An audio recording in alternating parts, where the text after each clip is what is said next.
Hello, ladies and gentlemen.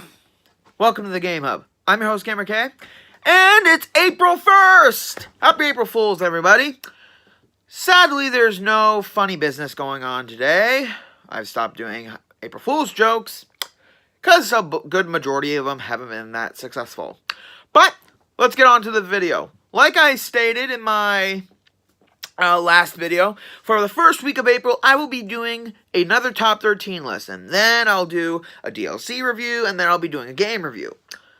And I'm thinking about doing something else for the last week of April. I'm going to try to get one video out every week during the months that I can. If I can't, I'll do what I can. But for the first week of April, I'm doing my top 13 favorite Once Upon a Time characters.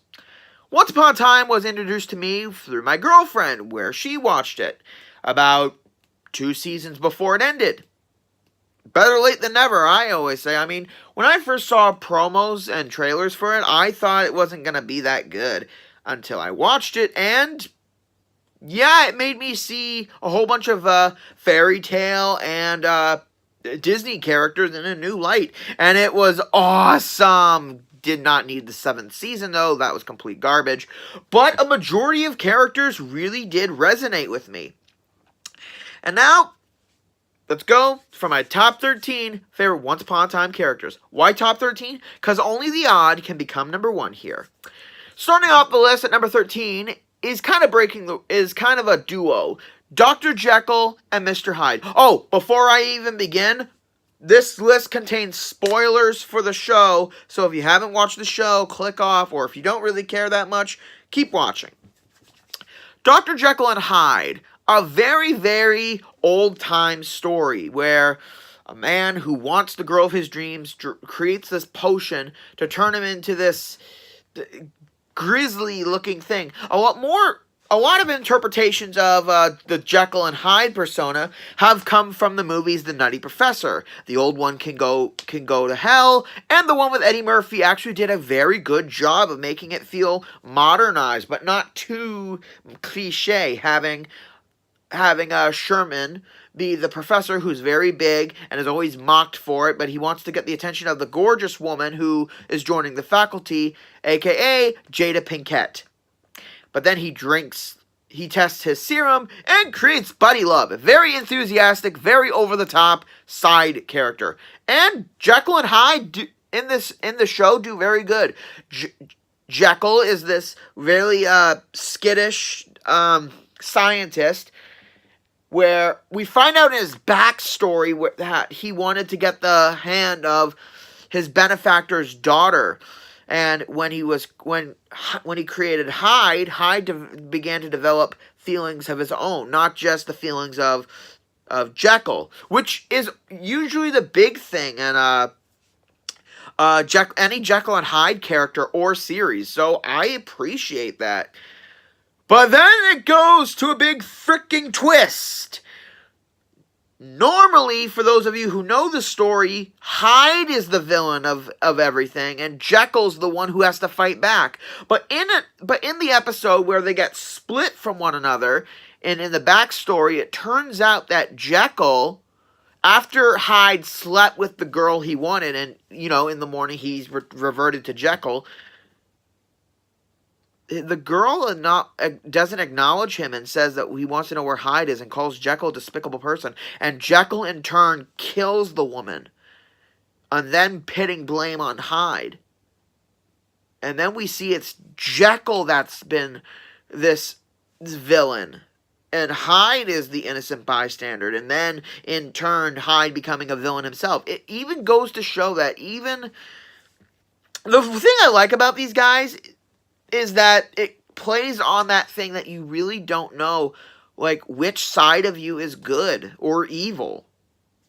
That's what I love about them. The only reason they're at the bottom of the list is because they came in the end of season 5, and they were done, like, episode 3 of season 6. So, they weren't given as much time as they deserved, but it was a split decision that was very well done.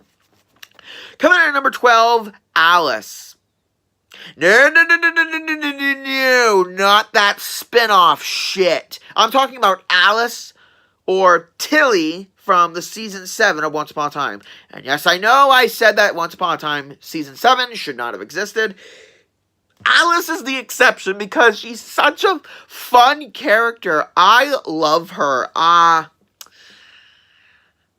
Her personality is very out there, like she does her own thing. The backstory of it is very, very, very stupid, which is another reason why I don't like season 7.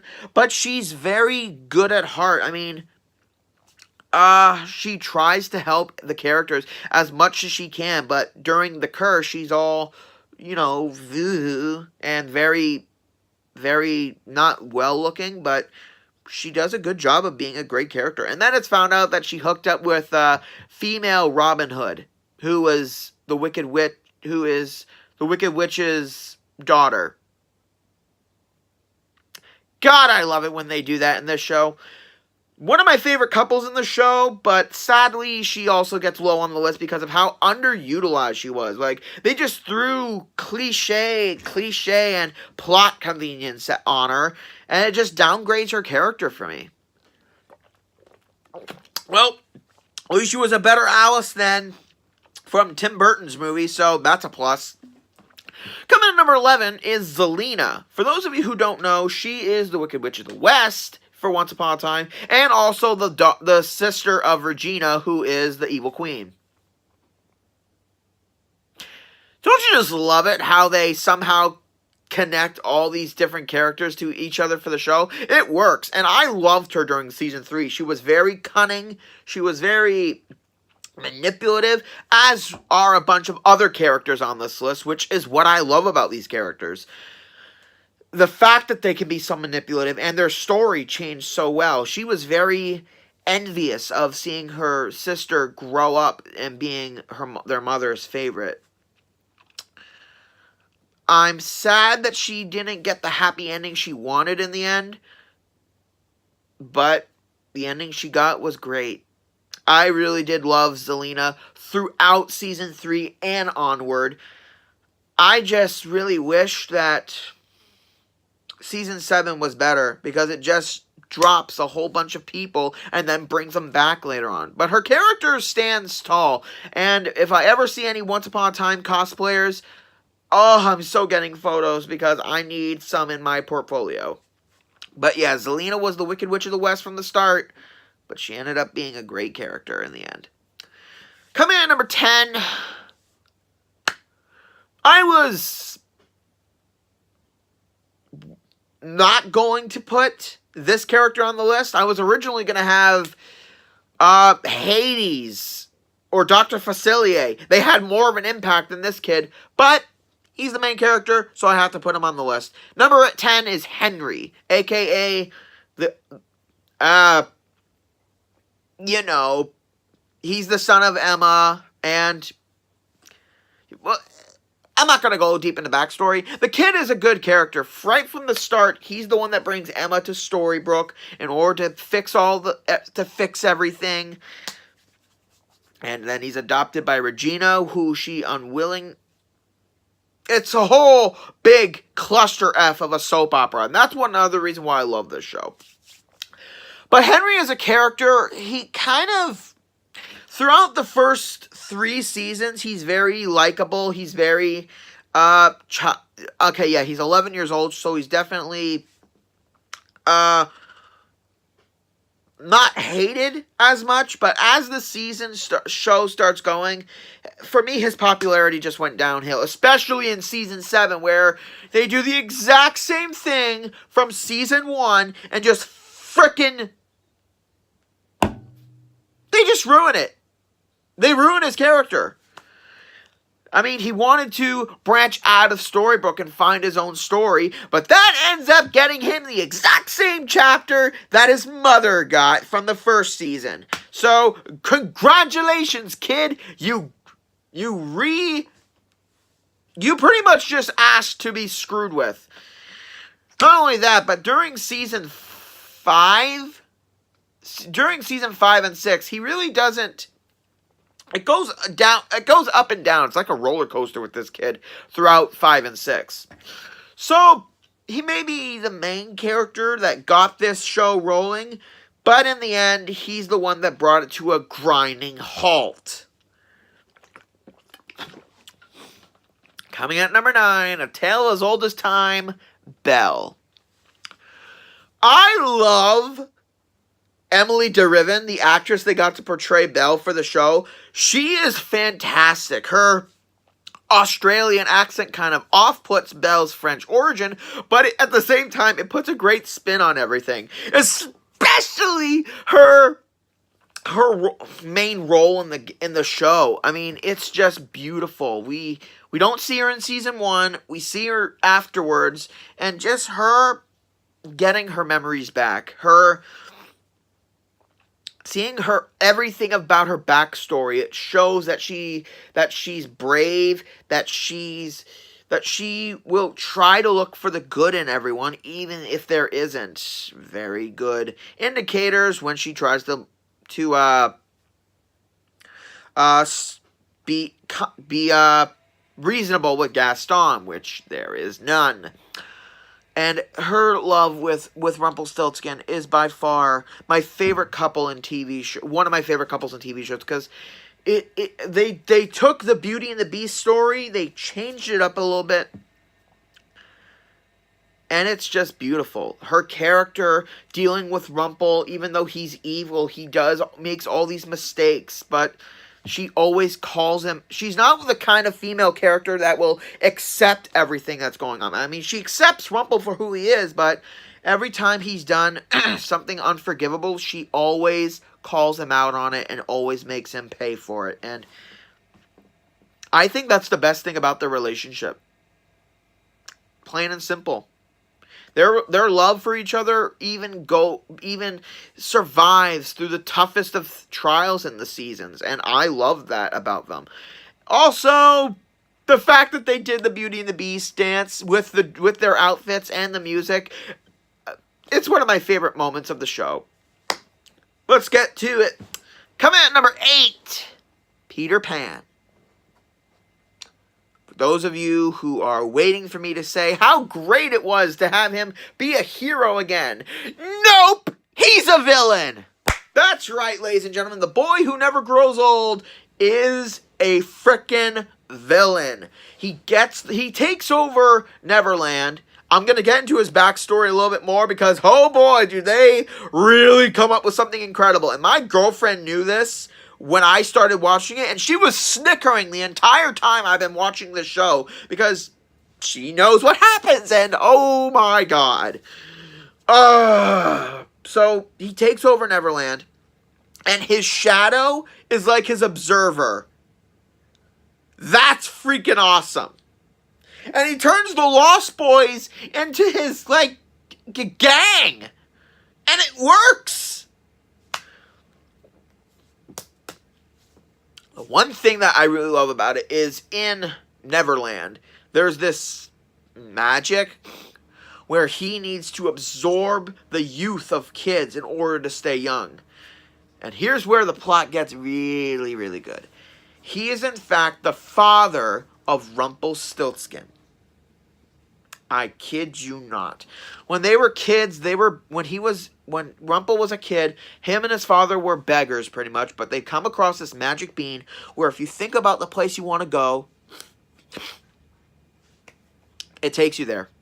So he remembers Neverland from when he was a kid, where he could fly. The only problem is he needs to feel young in order to be young. So he makes a deal with the Shadow, which is the guardian of Neverland, to get rid of Rumple. So if he doesn't have his son with him, he can be a boy again. That is downright the most cold-hearted thing I've ever seen in the show. One of them.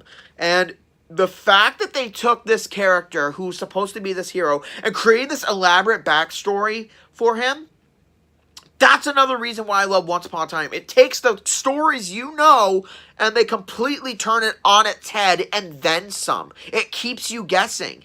So, yeah, his whole plot It's freaking brilliant to get Henry, who's the chosen one, you know, that whole chosen one stuff, to get his power in order to stay perfectly youthful. And I love that. It's a shame in the end, at the halfway part of beginning half of season 3 he comes in, which is amazing. How in half a season he's become one of my favorite characters. But you know what? Enough of this never-growing boy. Time for a real villain to take the upper spot. Command number 7. If she don't scare you, no evil thing will. And boy, did they make her into one of the most psychotic characters I've ever seen on Once Upon a Time. Cruella de Vil, ladies and gentlemen. Cruella de Vil. 1 second.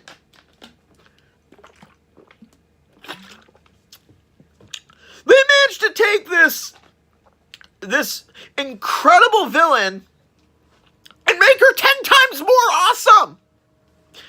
With it's all told in 1 episode. Usually with certain characters, it takes about a good, I would say about 6 episodes throughout a good number of seasons to really delve into their backstory. But 1 episode is all it takes for the background of Cruella de Vil. So basically, in the beginning of the episode, Sympathy for the de Vil, her mother's dogs are chasing young Cruella, and they're Dalmatians, obviously, because her mom's a dog trainer, to track her down. And at this point, I'm thinking, oh my god, her mother was cruel. And then she meets the author, who is played by one of my favorite actors, Isaac something, I can't remember his last name, but he plays Mickey Cohen in L.A. Noire. So if any of you who played L.A. Noire, you know who I'm talking about. He's such a great actor.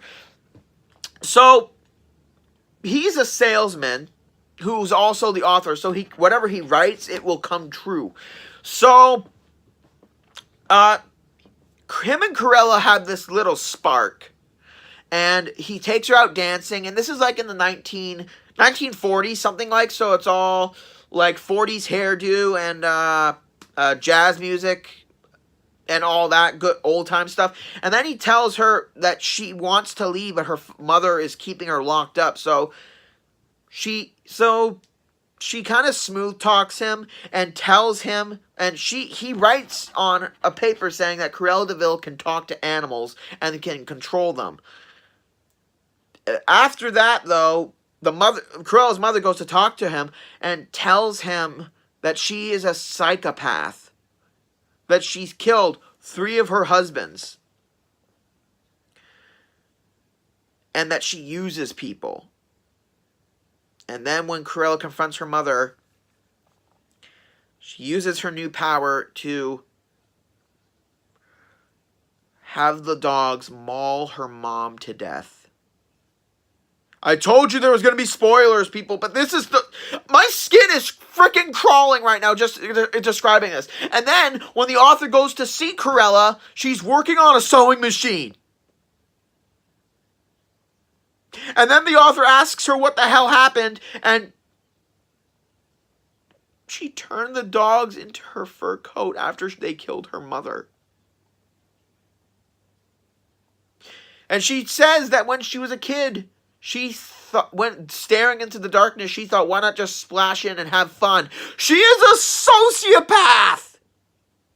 And in their struggle, some of the magic ink gets in her, causing her hair to go black and white. But before she can kill him, he writes something down, and she's in confusion because she can't pull the trigger. And the author gives her this little bit of words. I learned something from you. Find whatever it is that brings a person joy and destroy it. He basically wrote on the paper with his pen, Cruella de Vil can no longer kill, because that's the thing she loves the most. I have gone into direct detail about this character, and my skin is crawling. Cruella de Vil gets a little bit higher on this list from the other characters because of how twisted they made this character. They turned this woman who loves fur coats and will do anything to get it into a sadistic sociopath. That's all I gotta say about this de Vil. Let's continue, ladies and gentlemen, and let's go to something a little bit softer. Command number 6, Ruby, who is Red Riding Hood. Throughout the seasons, Ruby has been one of my personal favorites. Not just because I kind of have a thing for Red Riding Hood a little bit. I don't know why. It's always been one of my favorite stories, and not just because of the wolf. And also, she is the wolf. She's a werewolf, kind of. I mean, she turns into a big wolf. Not the big wolf in terms of Twilight, an actual wolf, sized wolf. And I love it. I love in season 1 how she was very, very good looking in the outfit she wore for working as a waitress. And just her attitude was very spunky, defiant. But even though of her attitude, she did care for a bunch of people. And it shows in her character. And then throughout the show, they kind of downgrade her a little bit. I don't know why. I wish they kept her more than other certain characters. But near the end of the show, she wanted a place to belong. So that sense of want kind of pushed her to find Mulan and then Dorothy. And in one episode, her and Dorothy's relationship really connected. Like love at first sight. Yeah, Red Riding Hood falls for Dorothy. I loved how they did it in one episode. I wished it was a little longer to define their relationship a little bit better, but it all worked with True Love's kiss to wake up Dorothy, and I really, really, really did love it. Also, Dorothy, Mulan, and Red Riding Hood went on a journey together. Lesbian road trip. Oh, I'm probably gonna get hell for that. But it's a good joke, so I'm going to keep it. The problem of Root, though, is that she wasn't as defined her character arc. It kind of just skipped through a good number of seasons, and I just wish that they brought her back. I mean, if they did, season 7 would have been a hell of a lot better. So, let's continue. Number 5, the author. Yes, this guy is near the top of the list because he was an ordinary guy who was granted the power to become the author, who kept record of the tales that happened throughout the storybooks. So the Once Upon a Time book was written by him, all the events that happened, but he started to get a little too involved in the stories by pushing certain characters to do certain things that they wouldn't normally do in order to create a little bit of chaos. So I really did enjoy his character throughout season 4. The end of season 4, I should say, end of season 4, beginning of season 4. Whichever, season 4. And then he, using a great power, I can't remember which it was, he turned the world into loving him with all the characters from Storybrooke being in his own book, making him famous. That's all he ever wanted. And it's where villains ruled. Well, the heroes became villains and vice versa. But it was amazing that this character, of how much I loved this character. Mostly because in his explanation of his motives, he says he had a lifetime of bad bosses that thought themselves better than him.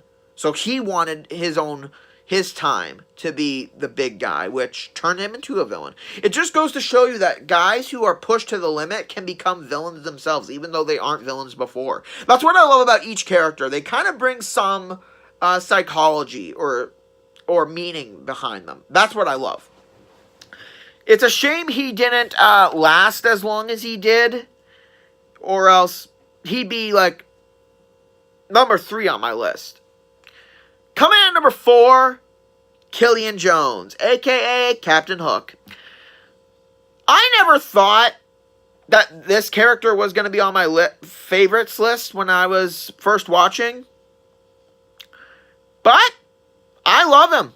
I mean, he's played off as a villain, hired by the main villain of the first and second half of season 2, and then he becomes a companion for Emma, Prince Charming, and Snow White to find Henry on Neverland. And through this,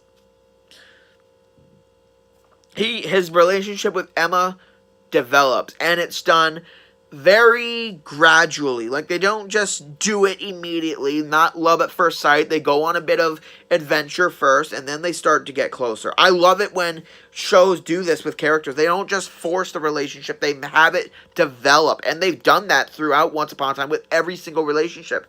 Mostly.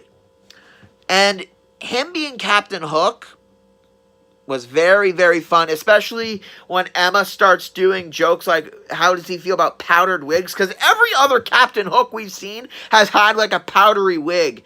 In Hook, in the original Peter Pan cartoon, it's just hilarious how they do that fourth wall breaking. And we find out that his character has some vendetta against Rumpelstiltskin because Rumple was the crocodile who took off his hand. I kind of like that a little bit, but I just wish that there was an actual crocodile, not just a metaphor or nickname. And throughout the show, as his feelings for Emma develop, he worries that if he'll be that villain again. And we get a whole bunch of his backstory throughout the seasons of the show, so it gradually creates this amazing character that I thought he was going to be a throwaway character, but no, I do love him. Now let's end the hook with my top 3 picks. Coming at number 3 is Emma. Of course, the main character, the savior, the son of the daughter of true love, and let me just get over this. I'm sorry, I do like Emma, but not as much as my top 2 picks. Emma was a great character from start to finish. At first, she didn't believe in the storybook character thing, but then she did, and then everything just went amazing in season 2. She started to care for Henry more. She started to feel more. It was weird. She started to build roots in storybook and stay just to make sure everything was okay. Also, it was kind of weird one episode when you realize, because for about 10 years, time didn't move in storybook, and that she's older than her parents. Yeah. Kind of makes it awkward when you're roommates with your mother and your father, and they don't know the meaning of put a tie on the door. That first bit episode in season 2 was hilarious. But her character did develop throughout the show, which I always love. She went from being a non-believer to doing everything she can to get her life back, to wanting to protect her son no matter the cost, to kind of turning evil in somewhat. And throughout her backstory, we see her life in the human world was not as the storybook ending that everyone thought it could be. So that's amazing of how. This is what I love about the show. Through backstory, you can really tell a character's motivations now and understand them a little bit more. And Emma is no exception, except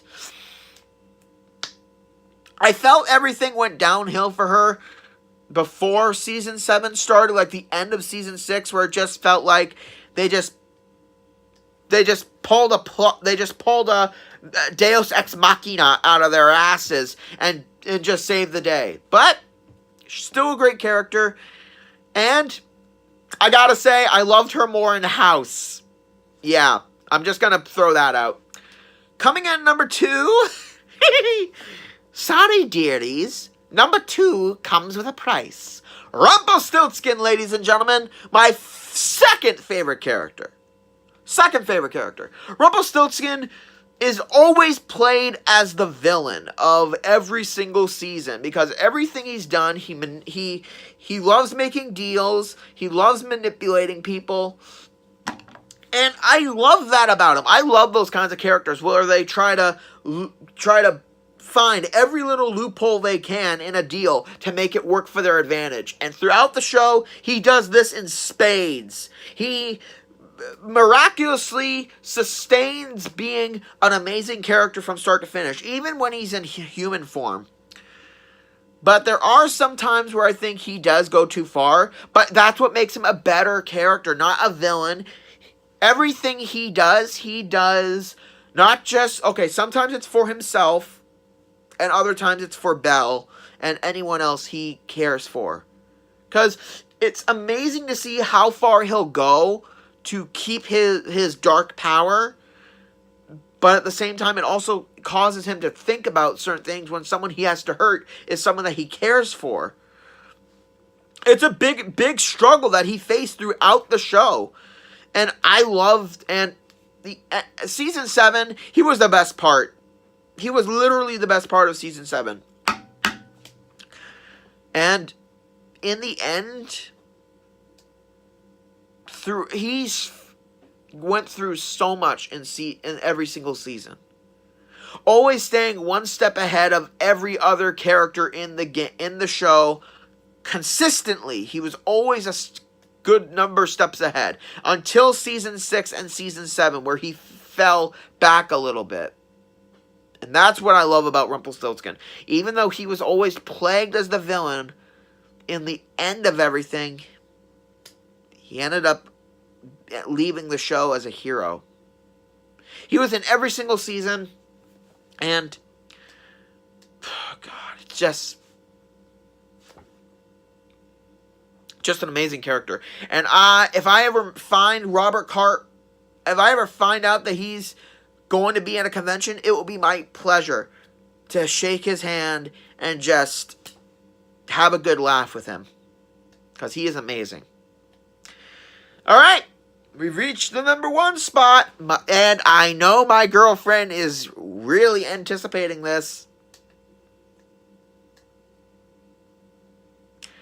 I'm just going to let her stew just for a minute.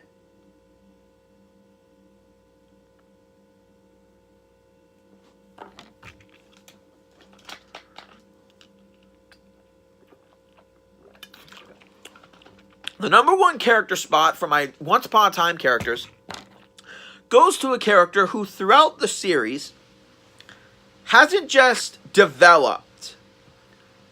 This character evolved through every single season.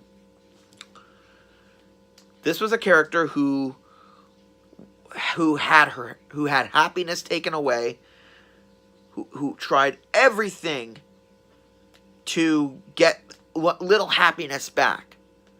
Had to fight through several heated battles with characters.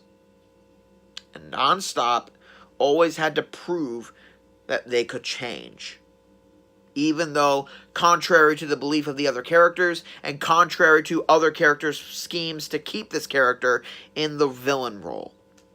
And at the end of the show, in season 7, this character became a great character, not a villain, not a good guy, but something in between. Regina, the evil queen, is my number 1 character for Once Upon a Time. Because of everything I said, she started off as the villain, doing everything she could to keep her happiness by hurting others in the fairy tale world and in the real world. She did everything she could. And then after having everything ripped from her, she tries everything again she can to get that back, by any means. And then having to work with the person who she loathed from the start, Snow White, Emma, Prince Charming, she finds out that she can learn something from them. Everything she can learn from them. And that's another thing I love about Regina's character as she evolves throughout the show. She goes from being the villain to untrustworthy to starting to earn their trust, and then a villain again, and then in the final 2 seasons, she really, really shows that she can care for other people. Not just with her own motives.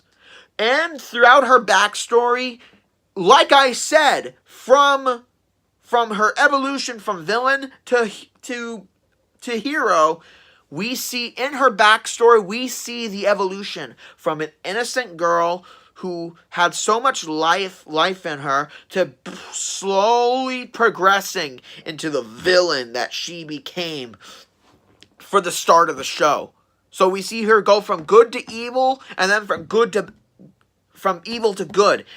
That kind of contrast is very hard to do for a character, especially a well-known villain like this. To change the story so much, but to at the same time to make it feel relatable. That's a milestone achievement for anything. For a video game character, a movie character, or a comic character. That kind of progression is so rarely found and done this stunningly accurate. That's why the Evil Queen is my favorite character from Once Upon a Time. Well, that's my first video of April, ladies and gentlemen. Thank you for joining in. Like, subscribe, comment down below about your picks or your opinions, if you have any, for Once Upon a Time. Please subscribe to my channel. I'm doing everything I can to... I'm not doing this for the views. I'm doing this to be who I am and voice my own opinion. Coming next week, my very first DLC review. And even though it's becoming springtime, it's gonna get a little chilly in Gotham. This is GamerK, logging out.